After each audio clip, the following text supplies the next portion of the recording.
Countdown.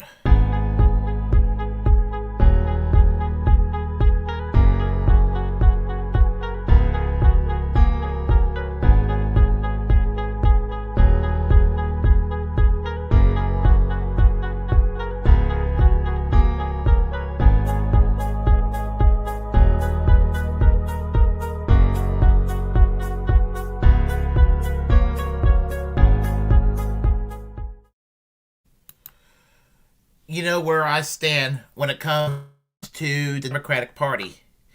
My problem with the Democratic Party is that it's supposed to be the political party that's supposed to cater toward de facto leftists in this country in this modern age. You know, whether you're a New Deal liberal, whether you're a social democrat, a democratic socialist, or any kind of shades of reds. But the thing about it is that the Democratic Party was never a socialist party. It was never a labor party. At one time, it had a potential to be a labor party. And the party moved away from that concept by the time Bill Clinton came along and Reaganized the Democratic Party through the Democratic Leadership Council, which is why the Democratic Party is a sewage today. Now, in 2016, Bernie Sanders came along to try to put a stop and revert the Democratic Party in a positive way. An outsider, an independent, tried to revert the Democratic Party back to where it was at least during the days of Walter Mondale, Michael Dukakis. Still not a Labor Party, still not a Socialist Party, nor a Social Democratic Party, but a much better party than it became under the leadership of Bill Clinton and all the other clowns that took over the party afterwards. So, as I said, Bernie Sanders came along to try to put a stop to the Reaganization of the Democratic Party. And it's a mixed bag. Would I say that the Democratic Party in the year 2021 is better than the Democratic Party in 2011 or 2001? Perhaps. But you heard me use the term low bar. That is a very low bar. It improved that in the sense that in the 2016 platform, thanks to Bernie Sanders, that the party basically made it official to oppose capital punishment. That's really based. I'm glad they did that. They talked about public option, which doesn't go far enough. Honestly, nothing less than a National Health Service should be the goal. And that should be considered a moderate position. But the Overton window in this country, which is totally flawed, acts like if you support a public option, you're too far left. And the media wants you to think that Joe Biden and Kamala Harris are governing too far left. And so, people like Kyrsten Sinema is kind of viewed as a responsible moderate. This person, Kyrsten Sinema, as a young college student, started out in the Green Party. She was a street activist. She was in spite of how the term social justice warrior has been vilified over the years. And I have never been opposed to social justice. I just kind of always opposed the warrior part. But we're going to use the term SJW in a benevolent way. She was that. A street activist trying to fight the good fight for tolerance, trying to fight the good fight for economic and social democracy, for peace, for environmental justice, that sort of thing. And in spite of me shitting on the term SJWism, I'm definitely on board with tolerance. I'm definitely on board with economic and social justice. I am definitely on board with anti-war message and environmental justice and all the good things that makes being a leftist, in fact, a leftist. But here's the thing. Kyrsten Sinema campaigned on her platform to lower prescription drug prices, to raise the minimum wage for $15 an hour, free college, Green New Deal, Medicare for all. She campaigned on these things. And, and she sort of had a culture war package, sort of the way that AOC would have a culture war package going, AOC, she got elected and she got elected and defeated Joe Crowley in the Democratic primaries in 2018. And she did it by trying to fight against corporate corruption and the centrist corporate direction of the Democratic Party. Unfortunately, she sold out. Same thing happened with Kyrsten Sinema.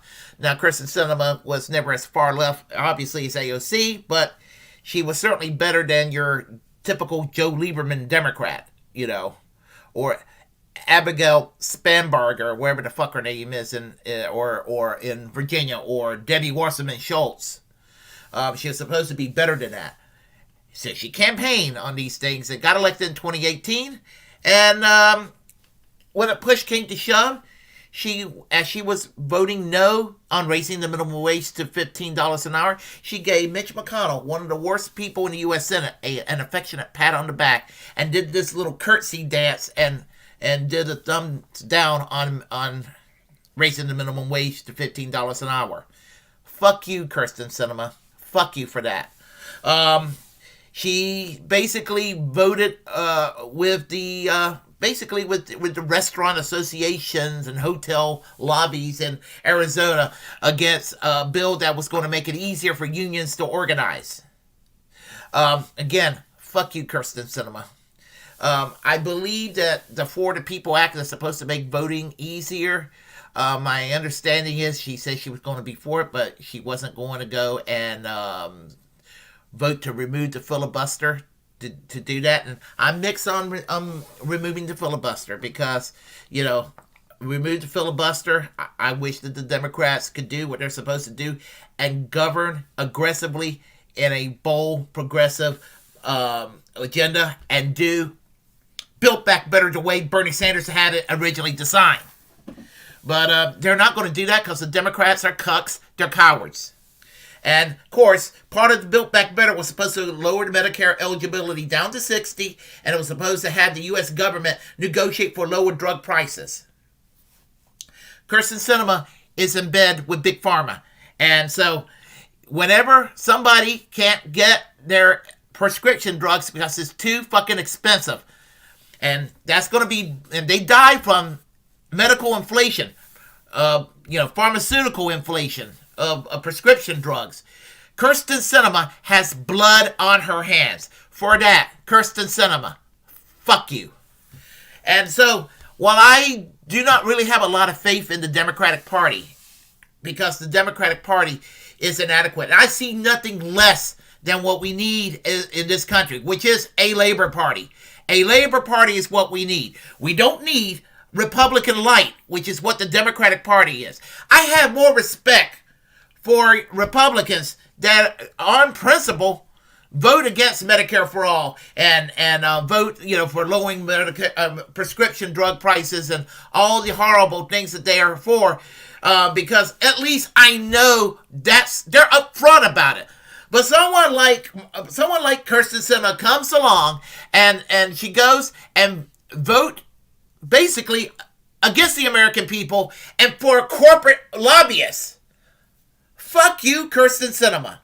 And while I institutionally think that the Democratic Party is inadequate in order to fight for the social and justice issues that I favor,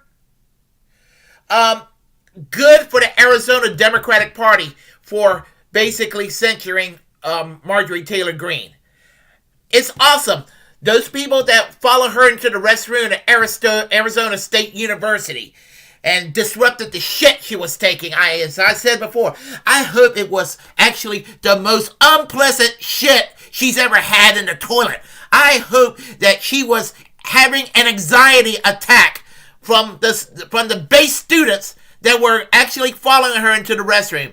And anywhere that she's being followed and being disrupted, because she's actually ruining people's lives by deceiving people, claiming that she's a Democrat when she's doing the bidding of Mitch McConnell. I don't give a damn if she's the first out of the closet atheist that ran for the Senate and won.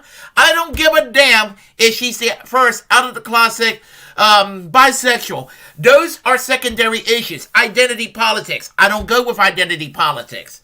I don't care if she's an atheist. I don't care if she's a Christian. I don't care if she's bisexual. I don't care if she's a cisgender straight female. I don't care about people's identity. I care about policy.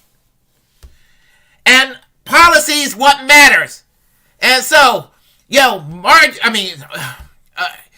you're just as useful, Kyrsten Sinema, you're just as useful to progressivism as Marjorie Taylor Greene. So, and I know I'm going to hear it. I'm going to hear it from some people be like, well, that's how you leftists are. You can't take somebody who believes differently. So you're going to go and punish them. Before any right-leaning person that drinks the Kool-Aid from Fox News and One American News Network and Newsmax and listens to talk radio or get their talking points from Ben Shapiro or Steven Crowder or Candace Owens or Dave Rubin. I'm going to tell you, right up front, when Liz Cheney basically denounced the January 6th insurrection, she got censured by the Wyoming Republican Party. And on the January 6th, just recently, 1 year after the insurrection, only her and her father were available in Congress representing the Republicans. And, the thing about it is that it's really horrible when a fucking war criminal, is showing more statesmanship. Because, if it was the other way around, goodness gracious, if it would have been Black Lives Matter or Antifa, it would have been a bloodbath out there, and you would have seen probably dozens of dead bodies, dead leftists out there on the Capitol grounds. But anyway, suffice to say that when people like Marjorie Taylor Greene is considered reasonable in the Republican Party and a war criminal, and yes, she is a war criminal. I'm talking about Liz Cheney, but at least she believes in the domestic democracy, the institutions of domestic democracy, a representative democracy, a constitutional republic. And at least she believes in the trappings of that internally. And it's probably going to be the nicest thing you'll ever hear me say about Liz Cheney. But the Wyoming Republican Party censure her. But they're going to be, I know you're going to hear it be like, there goes Arizona Democratic Party. They can't deal with somebody who thinks outside the box. And so the only thing they know how to do is to chastise somebody who's outside the party line. Well, what the fuck were they doing with Liz Cheney having her censured? That's the mess that we're in right now. And the thing about it is that I would like to see Kyrsten Sinema kicked out of not that I'm a Democrat, but I'd like to see her punished. It'll do me good to see her kicked out of the Democratic Party caucus. Her and Joe Manchin.